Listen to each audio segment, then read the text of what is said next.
Hello friend, कैसे हैं आप। लेकर आया हूँ क्लास 9th का चैप्टर नंबर 10 हेरोन्स फार्मूला और उसके इम्पोर्टेंट बेसिक्स।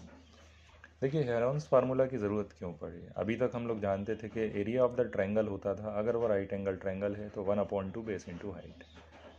लेकिन सपोज़ कोई स्केलन ट्रायंगल हो जिसकी तीनों ही साइडें अलग अलग रहें, तो ऐसी सिचुएशन में हम हेरोन्स फार्मूला के थ्रू हम एरिया निकाल सकते हैं। हेरोन्स फार्मूला जो यूज़ किया जाता है वो एरिया ऑफ ट्रायंगल के लिए यूज़ किया जाता है। ठीक है, एरिया ऑफ ट्रायंगल के लिए हेरोन्स फार्मूला का यूज़ करते हैं। सपोज़ इसकी साइड ए बी और सी तीन साइड्स दी गई हैं, तो सबसे पहले आप इसका सेमी पेरीमीटर निकालेंगे। सेमी पेरीमीटर को एस से रिप्रेजेंट करते हैं। एस क्या है इसका? Semi perimeter.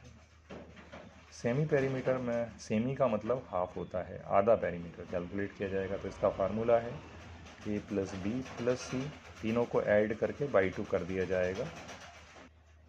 जैसे ही आप सेमी पेरीमीटर निकाल लेते हैं, देन उसके बाद हेरोन्स फार्मूला लगाया जाएगा। Area of triangle, formula easy है।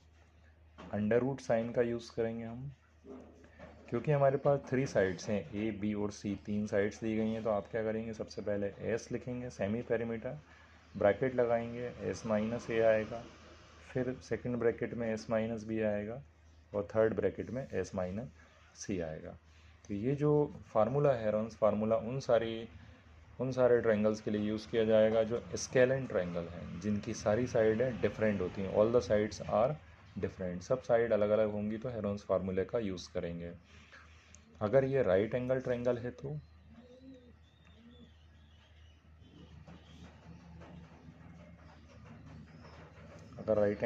है तो ऐसी सिचुएशन में एरिया निकालने के लिए आप फार्मूला यूज़ करेंगे 1/2 इंटू बेस इंटू हाइट। और सपोज़ ये अगर इक्विलेटरल है,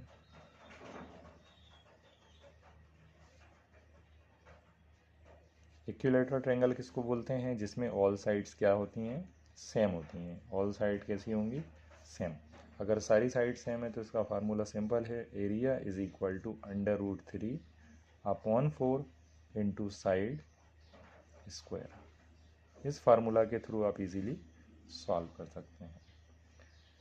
इसमें कोई डाउट हो तो आप पूछ सकते हैं। इसको स्टॉप करके स्क्रीनशॉट ले लीजिए।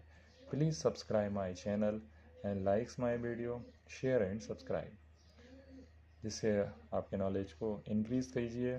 Thank you. Bye Altaf sir.